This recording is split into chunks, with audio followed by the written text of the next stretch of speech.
동계 올림픽이 진행되고 있는데요. 텔레비전에서 스포츠 경기를, 올림픽 경기를 중계하는 것을 볼 수가 있습니다. 여러분들은 좀 보셨습니까? 저도 이번에 올림픽 경기를 관심 있게 쳐다보고 있는데요. 여러분들이 제일 좋아하는 동계 올림픽 스포츠 경기는 어떤 종목입니까? 예? 피겨. 여성분들은 피겨를 좋아하시더라고요. 전 별로 재미가 없는데 저는 무엇이 재밌냐면 쇼트트랙이나 컬링이 재밌습니다. 특별히 동계 스포츠 올림픽 경기 중에서 쇼트트랙과 컬링을 주의 깊게 살펴보고 있는데요. 왜 이 경기가 좋냐면 우리나라 선수들이 잘하기 때문에 그렇습니다.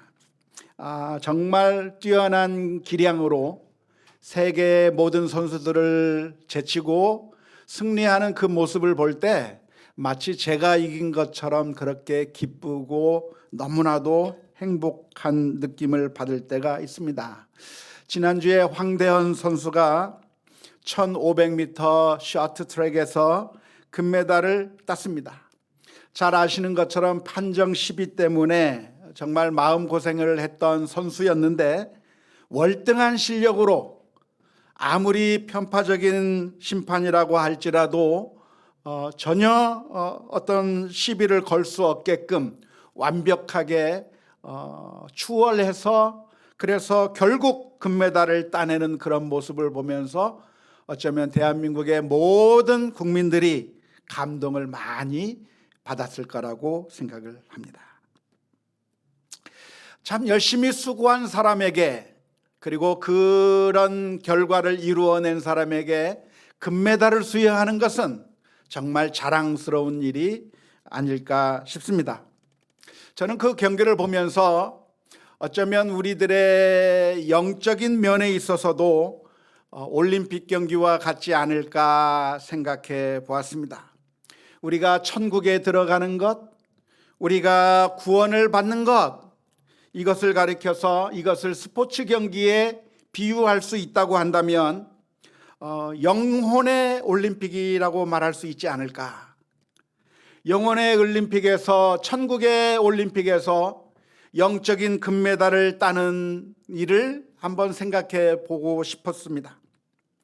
과연 이 영혼의 올림픽에서 저 영적인 금메달, 영적인 면류관, 영적인 트로피를 받을 수 있는 사람은 누구일까요?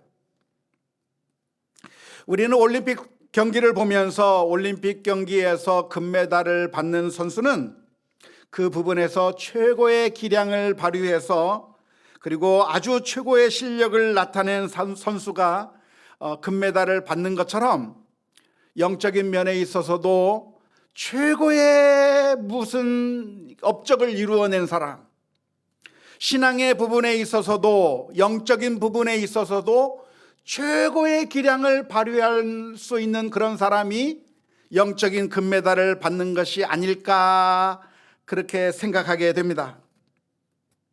어쩌면 모든 사람들이 그렇게 자연스럽게 그런 결론을 내릴 수가 있을 것이죠. 그래서 대부분의 종교에서는 말하기를 당신이 영적인 금메달을 원한다면, 당신이 영적인 면류관을 원하고 트로피를 원한다면 열심히 노력하십시오. 최선을 다해서 최고의 노력을 기울여서 지성을 다해서 그래서 영적인 금메달을 따라고 가르치는 것이 이 세상 대부분의 모든 종교에서 가르치고 있는 교훈입니다. 마음을 비워보십시오. 마음을 비우고 또 비우고 또 비워서 무아지경에 이르기까지 내 마음속에 아무것도 남지 않을 때까지 완전히 비울 수만 있다고 한다면 당신은 영적인 금메달을 딸 수 있을 겁니다. 부처가 될 수 있을 겁니다 라고 이야기하는 것이죠. 만일 여러분들이 돌을 열심히 닦아서 만일 여러분들이 지성을 다한다면 하늘도 감동하게 될 것이고 영적인 금메달을 딸 수 있을 것이라고 이야기하는 것이 이 세상 종교의 가르침이라고 할 수가 있겠습니다. 하지만 그렇게 해서 영적인 금메달을 딸 수 있는 사람이 과연 있을까요? 지난 시간에 우리는 그럴 수 있는 사람이 단 한 사람도 없다고 하는 점에 대해서 살펴보았습니다. 아무리 노력한다고 할지라도, 아무리 마음을 비운다고 할지라도, 아무리 최고의 노력을 다하고 지성을 다한다고 할지라도 우리가 영적인 금메달을 딸 수 있느냐라고 하는 그 질문을 던지게 될 때 그 금메달을 따기에는 우리가 한없이 부족하구나.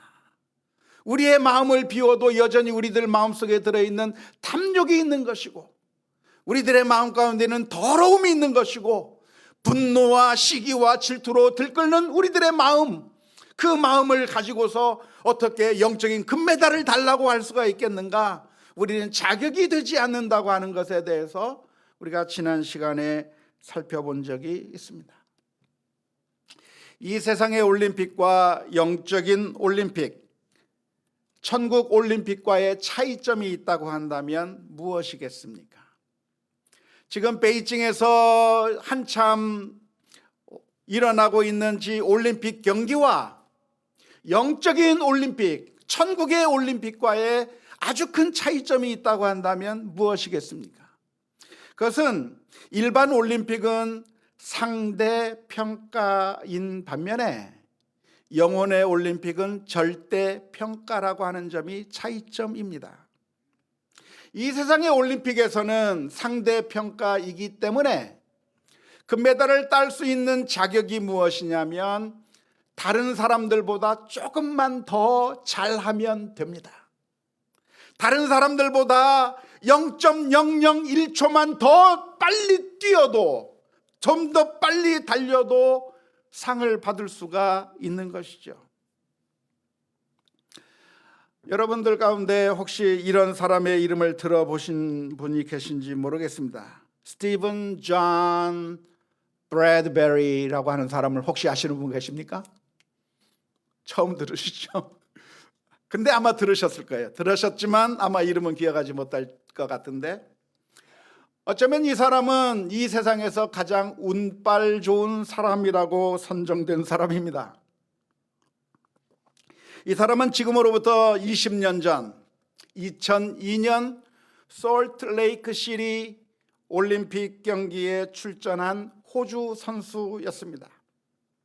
그런데 이 호주 선수는 쇼트트랙 경기에 출전하게 되었는데요, 실력이 뛰어난 선수냐면 실력이 뛰어난 선수가 아닙니다. 겨우 올림픽에 참가할 자격을 얻게 되었을 뿐이고, 올림픽에 참가했더라도 결승전에 가서 금메달을 딸 것이라고는 아무도 기대하지도 않았고 주목받는 선수도 아니었습니다. 그런데 1000m 쇼트트랙 경기에서 준결승전에 가게 되었는데요, 그 준결승전에서 이겨서 결승전으로 올라가야 되는데 이 선수가 결승전에 올라갈 가능성이 없는 겁니다. 왜냐하면 실력이 뒤처지니까요. 그 준결승전에 누가랑 같이 경기를 했냐면 우리나라의 김동성 선수와 경쟁을 벌였습니다. 김동성 선수는 아십니까? 예, 아신다는 얘기는 실력이 뛰어나다는 얘기잖아요. 아주 뛰어난 김동성 선수와 함께 준결승전을 치렀는데 김동성 선수는 탈락되고 이 선수가 결승전에 진출했습니다. 왜? 이 김동성 선수가 앞에 막 달려가다가 다른 선수와 뒤엉켜가지고 넘어지는 바람에 맨 뒤에 달리던 이 브래드베리 선수가 어부지리로 올라간 거예요, 결승전에. 그래서 운 좋게 결승전에 올라갔습니다. 이제 결승전에 올라가서 다시 경기를 하게 되었는데 결승전에 올라간다고 하더라도 금메달을 딸 수 있는 가능성은 없었습니다. 네 사람이 경쟁을 했는데 네 사람 중에서 실력이 제일 뒤처지는 선수입니다. 나머지 선수는 어떤 선수가 있었느냐? 안톤 오노라고 하는 선수가 같이 뛰었습니다. 안톤 오노 아시나요? 헐리우드 액션으로 유명한 그 안톤 오노, 헐리우드 액션은 액션이지만 엄청난 실력을 가지고 있는 선수가 안톤 오노 선수가 함께 결승전에 나왔습니다. 또 한 사람이 나왔는데 누구냐면 안현수 선수가 나왔습니다. 안현수는 아십니까? 예, 빅토르 안이라고 귀화해버린 그 선수, 금메달리스트인 그 안현수 선수가 같이 뛰는 이 경기에서 아직 실력이 별로 없는 이 브래드베리 선수가 우승할 수 있는 가능성이 없었습니다. 그런데 무슨 일이 일어난 줄 아십니까? 그림을 한번 보시면 좋겠는데요. 보시는 바와 같습니다. 맨 뒤에 달리던 스티븐 존 브래드베리가 앞에 있는 세 명의 선수 안톤 오노, 리자준, 안현수가 한꺼번에 뒤엉켜서 쓰러진 그 사이에 혼자 부딪히지 않아서, 맨 뒤에 달렸기 때문에 부딪히지 않아서 1등으로 들어가서 금메달을 땄어요. 이 호주 선수를 기념하기 위해서 호주 정부에서는 기념 우표까지 발행할 정도로 유명 인사가 되어 버렸는데요. 실력이 없던 이 선수가 금메달을 딴 이유는 아주 간단합니다. 다른 사람들이 못해서 딴 것이죠. 못해도, 다른 사람들이 못했기 때문에 그 사람들보다 0.01초만 빨라도 금메달을 딸 수 있는 것이 이 세상의 올림픽이라고 할 수 있습니다. 하지만 천국 올림픽, 영혼의 올림픽, 누가 구원을 받을 것인가, 누가 하나님 나라에 들어갈 것인가 라고 하는 이 올림픽에서는 상대평가가 아니고 절대평가입니다. 하나님의 그 높은 기준의 합격점을 받아야 들어가는 것이지, 하나님의 그 높은 기준에 미치지 못했는데 다른 사람들보다 조금 더 낫고 다른 사람들보다 조금 더 잘한다고 해서 상대평가로 들어갈 수가 없다고 하는 것이 천국 올림픽의 특징이라고 할 수가 있는 것이죠. 그래서 아무도, 우리 가운데 그 누구도 완벽하게 하나님께서 원하시는 만큼 마음을 비울 수 없고, 탐욕을 완전히 제거할 수도 없고, 시기와 미움과 질투를 완전히 제거할 수도 없고, 우리들의 마음 가운데 더러운 욕심들을 완전히 제거할 수도 없는 연약한 인생이 하나님의 합격점을 받기는 어렵게 되는 것입니다.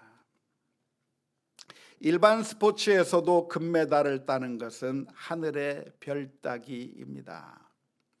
요즘에는 스포츠 선수들이 아주 인기가 많잖아요.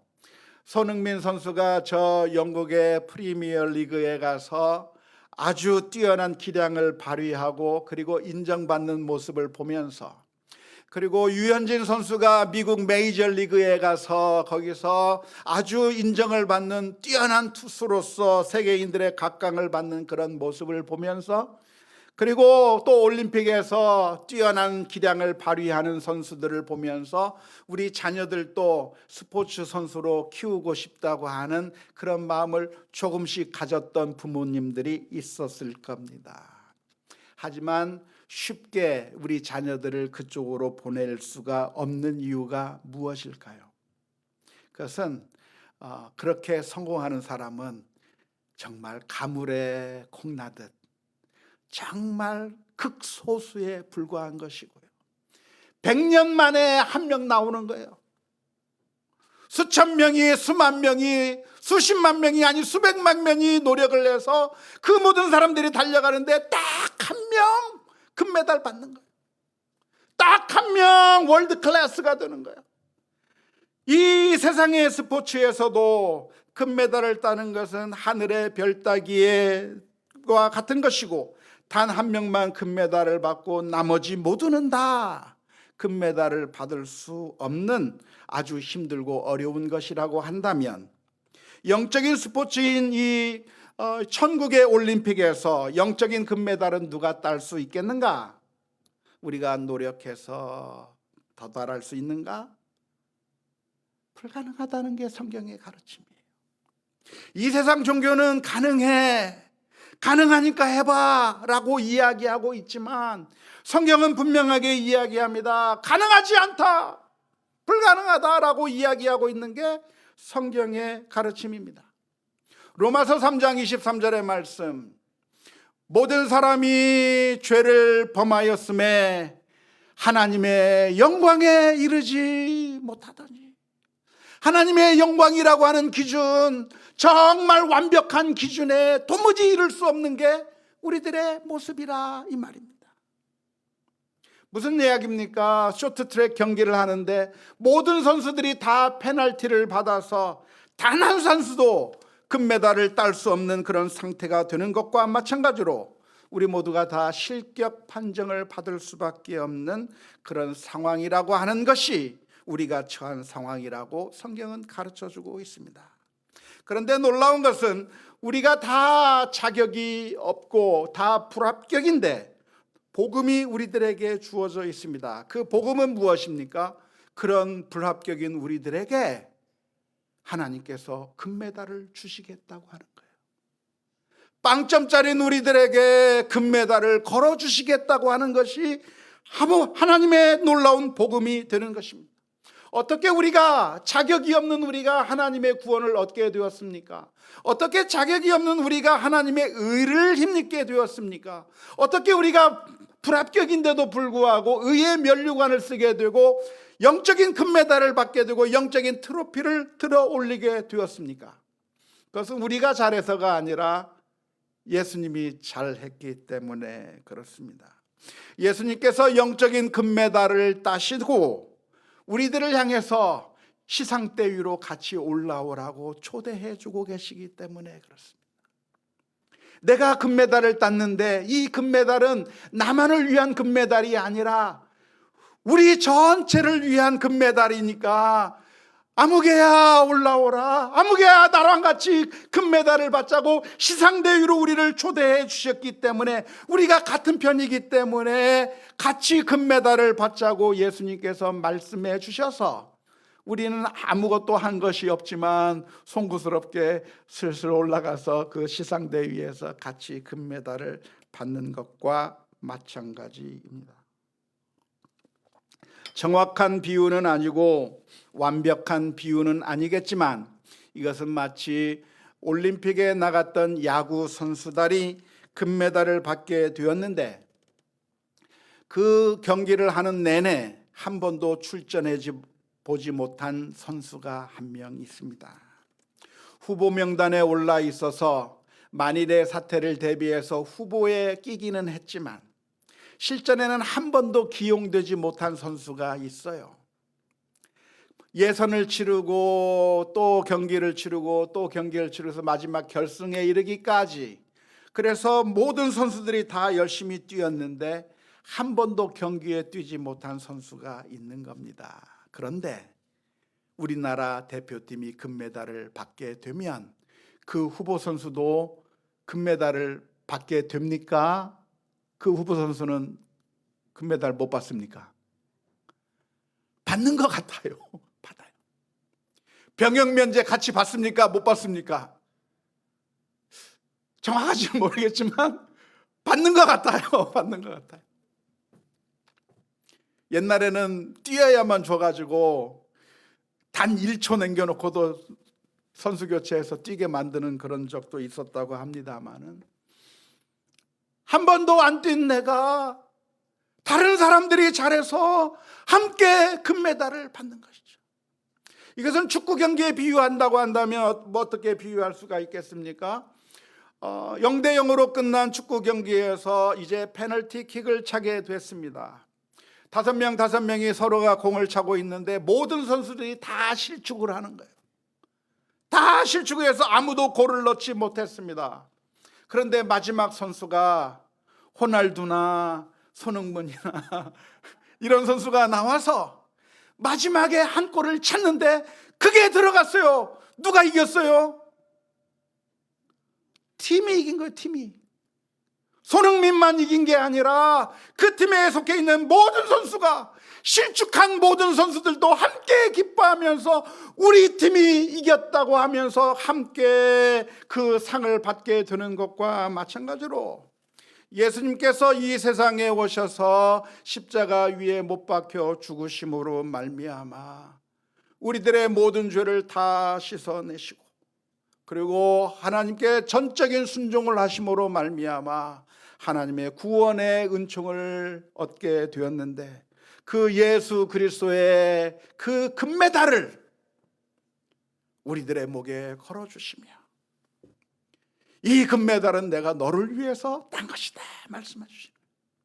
이 금메달은 네가 한 금메달이라고 우리에게 공로를 넘겨주심으로 말미암아 우리가 함께 금메달을 얻게 되었다고 하는 것이 복음인 줄 믿으시기를 바랍니다. 영원히 멸망받을 수밖에 없었던 죄인이 용서함을 받아 그래서 하나님의 구원을 얻게 되었고 우리가 영혼의 영적인 금메달을 받게 되었다고 한다면, 내가 이 금메달을 딴 것에 대해, 영혼의 금메달, 영적인 금메달 딴 것에 대해서 자랑할 수가 있겠습니까? 교만할 수가 있겠습니까? 우리는 교만할 수 없는 거죠. 내가 딴 게 아니고 그냥 얻어준 것이니까 더욱더 겸손하게 나가야 하는 것이죠. 만일 황대현 선수처럼 내 실력으로, 내 능력으로 금메달을 땄다면 자랑스러울 겁니다. 아마 금메달을 목에 걸고 의시되면서 돌아도 할 말 없을 거예요. 하지만 빵점짜리인 우리가 영혼의 금메달을 매달고 있다고 한다면, 네가 무슨 자격으로 금메달을 땄느냐라고 사람들이 말할 것 같아 우리는 자랑할 수 없고 그저 은혜로 받게 되었음을 감사하며 겸손하게 믿음으로 살아가야 될 줄로 믿습니다. 오늘 읽은 성경 말씀은 이러한 이야기를 설명해 주기 위해서 구약 성경에서 한 이야기를 가지고 왔습니다. 누구의 이야기냐면 바로 아브라함의 이야기입니다. 아브라함은 하나님의 의를 힘입은 사람입니다. 다시 말하자면, 오늘 비유로 말하자면 영적인 금메달을 목에 걸게 된 사람이 바로 아브라함이라고 할 수가 있겠습니다. 그런데 아브라함이 어떻게 영적인 금메달을 따게 되었는가? 어떻게 아브라함이 이렇게 하나님의 의롭다 하심을 입게 되었는가? 어떻게 아브라함이 하나님께서 인정하는 자가 되었는가라고 하는 것을 구약 성경을 통해서 설명하는 가운데, 그것은 아브라함이 무언가 다른 사람들보다 더 뛰어나고 다른 사람들보다 더 많은 의를 이루었고 완벽한 행위를 했기 때문에 의롭게 된 것이 아니라, 무엇 때문에 의롭게 되었다고요? 믿음으로 받아들인 것뿐이다. 오늘 읽은 로마서 4장 2절에서 3절 말씀은 이렇게 기록합니다. 만일 아브라함이 행위로서 의롭다 하심을 받았으면 자랑할 것이 있으려니와 하나님 앞에서는 없느니라. 성경이 무엇을 말하느냐? 아브라함이 하나님을 믿음에 그것이 그에게 의로 여겨진 바 되었느니라. 아브라함이 하나님의 의롭다 하심을 받았는데, 다시 말하자면 영적인 금메달을 따게 됐는데, 어떻게 아브라함이 영적인 금메달을 땄는가? 구약 성경에서 뭐라고 설명하냐면, 그것은 하나님께서 쇼트트랙 경기장을 만들어 놓고, 아브라함아, 네가 쇼트트랙 경기 1등으로 돌아와. 그러면 내가 영적인 금메달 줄게. 그래서 아브라함이 열심히 돌아가지고 1등으로 돌았기 때문에 영적인 금메달을 준 게 아니라 그냥 받았다는 거예요. 믿음으로 받았다는 거예요. 아무것도 이룬 것이 없는데 하나님을 믿음에 하나님께서 주셨다는 거예요. 이게 복음인 것이죠.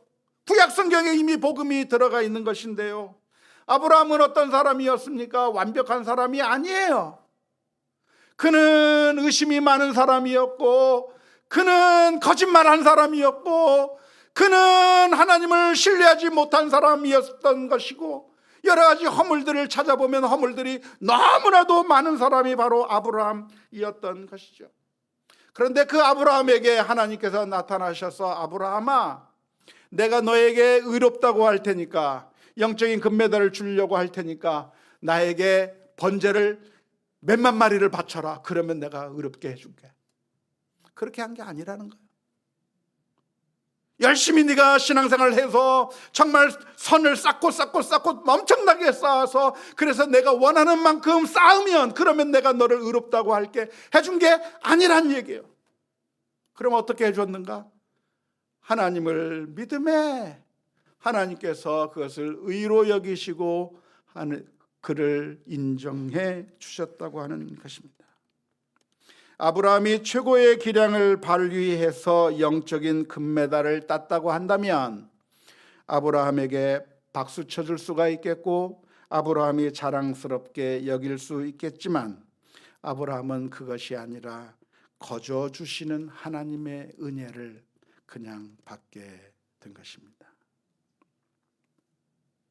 믿음은 무엇입니까?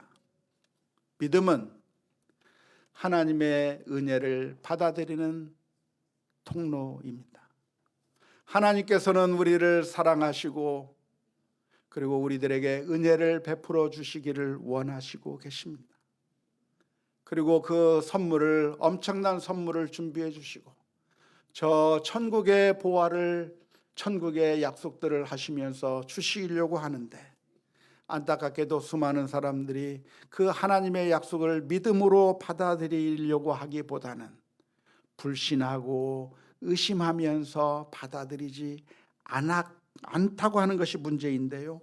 믿음은 무엇입니까? 하나님을 신뢰하기 때문에, 이 약속을 말씀해 주신 분이 사기꾼이 아니라 하나님이시기 때문에 하나님을 전적으로 믿고 신뢰할 때 하나님의 축복이 우리 자신의 것이 되는 줄로 믿습니다. 민수기 21장에 보면 한 사건이 기록되어 있습니다. 이스라엘 민족이 가나안 땅을 향해서 나아가는 가운데 여러 가지 어려움을 겪게 되었습니다. 그때 이스라엘 민족들은 하나님을 향해서 원망하기 시작했습니다. 하나님이 왜 우리를 이곳에 끌고 나와서 우리를 이곳에서 죽게 하느냐? 하나님을 향해서 원망하고 불평하고 비난하기 시작했습니다. 그때 하나님께서는 이스라엘 민족을 징계하셨는데요, 불뱀을 보내어서 이스라엘 민족을 징계하셨습니다. 갑자기 나타난 불뱀들이 이스라엘 민족을 물기 시작했는데요, 이 불뱀이라고 하는 것은 너무나도 치명적인 독을 가지고 있는 뱀이었기 때문에 이제 그 불뱀에 물린 사람은 아무런 대책도 없이 이제 죽을 수밖에 없는 상황 가운데 이르게 됐습니다. 그때 모세는 하나님 앞에 엎드려 간절히 기도했습니다. 하나님, 이 민족을 불쌍히 여겨 주옵소서. 하나님, 이 민족을 좀 살려주옵소서. 하나님 앞에 간절히 기도하게 될 때 하나님께서 모세의 기도를 들으시고 한 가지 방법을 주셨습니다. 그러면 모세야, 내가 너에게 방법을 하나 줄 텐데 지금 당장 노스로, 구리로 뱀을 만들어 장대에 높이 달라고 했습니다. 그리고 그 장대를 높이 달아놓은 그 놋뱀을 달아놓고, 그리고 이스라엘 민족에게 말하기를, 누구든지 놋뱀을 바라보면 너희가 살 것이라 라고 말씀해 주셨어요. 그래서 모세가 그 말씀을 듣고 그렇게 놋뱀을 만들어서 장대에 매달고 이스라엘 민족에게 선포하는 겁니다. 하나님께서 너희를 불쌍히 여겨주셔서 살려주실 것이니 저 놋뱀만 바라봐라, 그러면 너희가 살 것이라고 했는데, 사람들이 봤습니까? 안 봤습니까? 안 봤어요. 보는 게 뭐가 어렵다고 안 봐요. 그걸 안 보고 죽는 거예요. 내가 믿기만 하고 하나님을 믿고 신뢰하고 바라보면 살 수 있는데, 많은 사람들이 하나님을 믿고 신뢰하는 가운데 자신의 죄를 뉘우치고 하나님을 이제 신뢰하며 바라보는 사람들은 살았지만, 그 가운데 마음이 완악한 자들은 하나님께서 선물을 주시겠다고 하는데도 마음의 문을 닫아버렸을 때 그들에게 그 하나님의 놀라운 축복이 올 수가 없었던 것이죠. 종종 우리는 믿음이라고 하는 것도 우리의 공로로 생각하는 경향이 있는데요, 공로가 아니라 믿음은 하나님께서 우리에게 거저 주시는 은혜를 받아들이는 마음의 반응이라고 할 수가 있을 것입니다. 아브라함은 그렇게 하나님을 믿었습니다. 아브라함은 자신의 눈앞에 보이는 것을 볼 때마다 너무나도 답답한 것밖에 없습니다. 하나님께서 해주신 약속이 무엇입니까? 내가 너로 하여금 큰 민족을 이루게 해주겠고 이 땅을 너에게 주겠다고 하나님께서 약속해 주셨습니다. 그런데 하나님의 약속은 너무나도 좋은데, 그런데 현실은 아무것도 없는 거예요. 자식이 없는 겁니다. 큰 민족은커녕 자녀 하나도 없는 이 상황, 그리고 나의 나이가 이미 100살에 가까워져 가고 있는 이런 상황 가운데서 아브라함의 마음은 너무나도 낭망스러웠을 겁니다. 그 순간에 아브라함이 하나님 앞에 울부짖습니다. 하나님께서 나에게 큰 민족을 이루어 주시겠다고 했는데 도대체 내가 무엇을 통해서 알겠습니까? 하나님의 약속이 이루어진다고 하는 것을 내가 어떻게 알겠습니까? 그때 하나님께서 아브라함을 밖으로 이끌어내시면서 저 하늘을 바라보라는 거예요. 밤중에 하늘을 보여주시면서 아브라함아, 내가 저 밤중에 하늘에 떠 있는 별들을 내가 셀 수 있느냐? 네가 셀 수 있을진데 내 자손이 저 하늘의 별과 같이 많아질 것이라 말씀하실 때, 지금 현실의 모습을 보면 아무것도 보이지 않아요. 아무것도 만져지는 것 없어요. 그렇지만 하나님께서 하시는 그 말씀을 들을 때 그 말씀을 하시는 하나님을 믿기 때문에 하나님을 그 믿음을 하나님께서 의로 여기셨다고 말씀해 주시는 줄로 믿습니다. 오늘 우리 모두가 다 실격일 수밖에 없는데 하나님의 은혜를 저와 여러분들이 믿음으로 받아들이는 가운데 승리할 수 있기를 주님의 이름으로 축원합니다. 그런데 성경을 보면 성경에는 이 말씀만 있는 것이 아니라 다른 말씀도 있습니다. 믿음으로 하나님의 은혜를 받아들여서 우리가 아무것도 한 것이 없지만 하나님의 은혜를 받아들임으로 말미암아 우리가 영적인 금메달을 받게 되었다고 하는 이 말씀이 로마서에 있는데, 그게 아니라 우리가 열심히 행해야 된다고 하는 말씀도 성경에 있습니다. 어디에 있죠? 야고보서에 있습니다. 야고보서 2장 21절 22절 말씀에 보면 이렇게 기록되어 있습니다. 우리 조상 아브라함이 그 아들 이삭을 제단에 바칠 때에 행함으로 의롭다 하심을 받은 것이 아니냐? 내가 보거니와 믿음이 그의 행함과 함께 일하고 행함으로 믿음이 온전하게 되었느니라. 야고보서의 말씀은 로마서의 말씀과 정반대의 말씀처럼 보입니다. 로마서에서는 우리가 행한 게 없어도 하나님께서 거저 주시는 그 은혜를 우리가 받은 것이라고 가르쳐 주고 있는데, 야고보서에서는 너희가 믿음만 가지고 되는 것이 아니라 너희가 마치 아브라함이 이삭을 바친 것처럼 너희도 행해야 한다. 행함이 없으면 안 된다고 말씀해 주고 있습니다.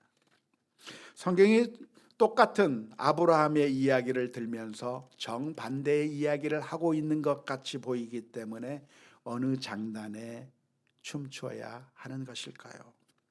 그런데 이 말씀은 전혀 다른 이야기를 하고 있는 것이 아니라 사실은 질문이 다른 겁니다. 로마서에서의 질문은 무엇이냐면, 우리가 구원받는 것이 영적인 금메달을 따는 게 그게 우리의 공로로 딴 것이냐 아니면 하나님이 그냥 주신 것이냐라고 하는 그 질문에 대해서 로마서에서는 우리의 공로로 딴 게 아니라 하나님이 거저 주시는 은혜라고 하는 사실을 강조하기 위한 말씀이 로마서의 말씀이라고 한다면, 야고보서의 말씀은 그런 질문에 대한 대답이 아니라 야고보서의 질문은 참된 믿음이 무엇이냐라고 하는 질문에 대한 대답입니다. 종종 로마서를 읽는 사람들은 오해를 합니다. 어떤 오해를 합니까? 그래? 내가 노력해서 받는 게 아니라 그냥 준다고? 그렇다고 한다면 아무 노력할 필요 없겠네, 하나님의 말씀대로 살지 않아도 괜찮겠네 라고 하는 율법 폐기론자적 같은 그런 모습을 보일 때가 많습니다. 내가 그냥 마음대로 살아도 결국은 구원을 받을 수 있겠구나라고 생각하는 그런 사람들을 향해서 야고보서는 무슨 이야기를 하느냐면, 참된 믿음이란 무엇인가? 참된 믿음이란 행위가 뒤따라오는 믿음이 참된 믿음이지, 삶이 변화된 모습이 보여지는 게 참된 믿음이지, 계속해서 악한 일을 하고 있다고 한다면 그것은 참된 믿음이 아니라고 하는 의미에서 말씀해 주고 있는 것입니다. 우리는 하나님의 은혜로 구원을 얻습니다. 그러기에 우리는 겸손해야 하고, 그리고 하나님의 은혜를 믿음으로 받아들여야 하고, 더 나아가 나 같은 죄인을 구원해 주신 그 은혜에 감사하며 믿음으로 살아가야 할 줄로 믿습니다. 우리가 살아가는 이 세상에는 우리의 믿음을 흔들 만한 것들이 많습니다. 우리의 인생에서 펼쳐지는 것을 보면 하나님이 없는 것 같아요. 하나님이 과연 나를 사랑하는가 의심이 들 때가 있어요. 하나님의 뜻에 순종하는 것이 성공하는 길인가 아니면 망하는 길인가 혼란스러울 때가 있어요.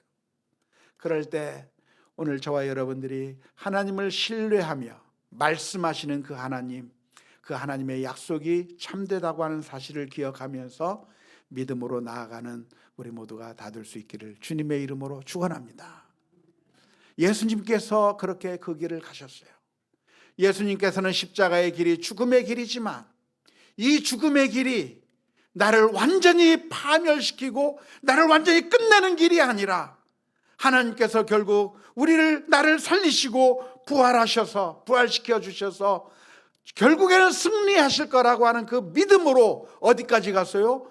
죽는 자리에까지 갔던 예수님의 그 순종 때문에 저와 여러분들이 구원을 받았다고 하는 사실을 기억하면서 오늘 또 믿음으로 순종하며 나아가는 우리 모두가 다 될 수 있기를 주님의 이름으로 축원합니다.